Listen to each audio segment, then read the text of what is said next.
Hello friends, मैं हूं Mohammad Tahir Ishtiaq, admin of the Facebook group English literature and Facebook page English land.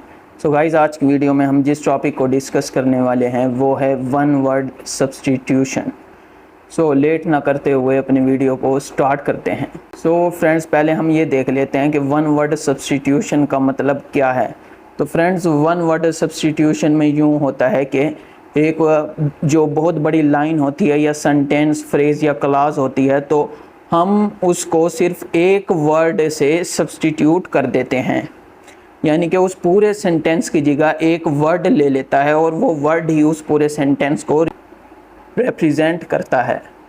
अब friend, जैसा कि आपको स्क्रीन पर नज़र आ रहा होगा, एक सेंटेंस है, a sentence which can be interpreted in more than one way is called ambiguous. यानी कि वो सेंटेंस जिसको हम दो तरीक़ों से इंटरप्रेट कर सकते हैं, यानी कि उसके दो मीनिंग निकल सकते हैं, तो ऐसे सेंटेंस को हम एम्बिगुअस कहते हैं। जैसा कि एग्ज़ाम्पल के तौर पर, the lady hit the man with an umbrella. तो अब हमें ये नहीं पता कि लेडी ने जो है वो एक मैन को अम्ब्रेला से मारा है या उस मैन को मारा है जिसके हाथ में एक अम्ब्रेला थी। अब देखें, इस सेंटेंस की दो इंटरप्रिटेशन हो गई हैं। इसी तरह फ्रेंड्स, जैसा कि अब ये हमारे पास सेकंड सेंटेंस है कि a composition which bears no name of the writer is known as anonymous. यानी कि कोई भी लिटरेरी वर्क हो जिसका जो राइटर है या ऑथर है वो उसका हमें पता ना हो, वो ना मालूम हो, तो उसको हम एनोनिमस कहते हैं। इसी तरह जो थर्ड सेंटेंस है उसमें यह है कि a language which is no more spoken is known as dead language. यानी कि वो लैंग्वेज जिसका अब इस्तेमाल लोग ना करते हों और वो बिल्कुल ही ख़त्म हो गई हो दुनिया से, तो उसको डेड लैंग्वेज कहते हैं। इसी तरह a speech delivered without preparation, तो ऐसी स्पीच को हम एक्सटेम्परे कहते हैं।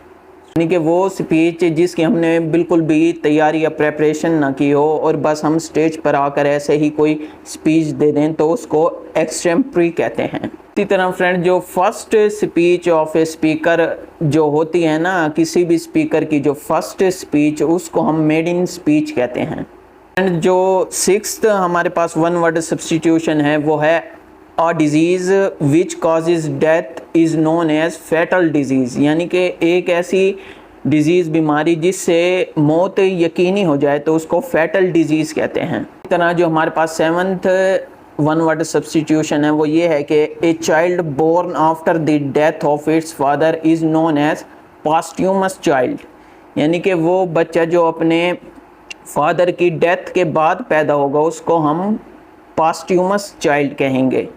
बिल्कुल इसी तरह फ्रेंड्स, अगर कोई राइटर है वो अपना एक वर्क लिखता है और वो वर्क उस राइटर की डेथ के बाद पब्लिश होता है, तो ऐसी पब्लिकेशन को हम पॉस्ट्यूमस पब्लिकेशन भी कहते हैं।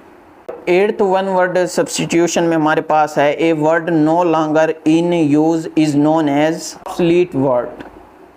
यानी कि एक ऐसा वर्ड, एक ऐसा लफ्ज़ जिसका इस्तेमाल बिल्कुल ही ख़त्म हो चुका हो, तो ऐसे वर्ड को हम ऑब्सोलीट वर्ड कहते हैं।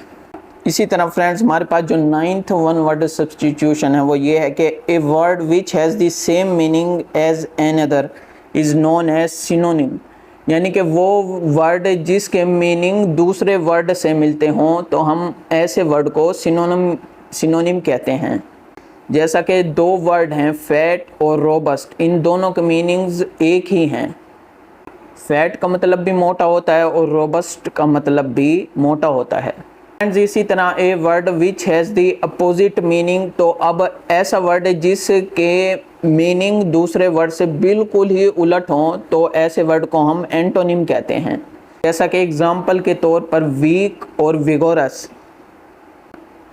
अब फ्रेंड, जो हमारे पास 11th वन वर्ड सब्स्टिट्यूशन है वो ये है कि the biography of a person written by himself is called autobiography.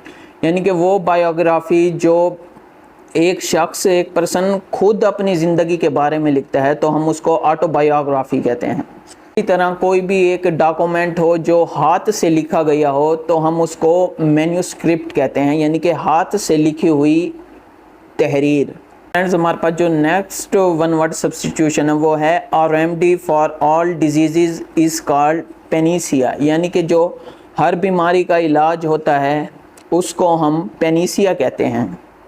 Friends हमारे पास जो 14th वन वर्ड सब्स्टिट्यूशन है वो ये है कि stealing from the writings of others and offering them to the public as one's own, यानी कि किसी दूसरे राइटर या ऑथर किसी दूसरे शख्स की कुछ भी लिखी हुई चीज़ को अपने नाम से पब्लिश करवाना, इसको हम प्लेजियरिज्म कहते हैं, यानी कि दूसरों की रिसर्च या दूसरों के वर्क में से चीज़ों को निकालना और उन्हें अपने नाम से पब्लिश करवाना। इसी तरह फ्रेंड्स हमारे पास अब जो इस वीडियो की लास्ट वन वर्ड सब्स्टिट्यूशन है वो ये है कि speak evil of a person in his absence, यानी कि किसी पर्सन की गैर मौजूदगी में या एब्सेंस में उसके बारे में कुछ गलत बोलना, तो इसको हम क्या कहते हैं वन वर्ड सब्स्टिट्यूशन में, इसको हम बैक बाइटिंग कहते हैं। तो फ्रेंड्स इसी के साथ हमारा आज का टॉपिक भी एंड होता है। अगर आपको मेरी इस वीडियो से कुछ नया सीखने को मिला है तो मेरी इस वीडियो को लाइक करें, अपने फ्रेंड्स के साथ शेयर करें और मेरे चैनल को सब्सक्राइब करें। Thanks and good bye.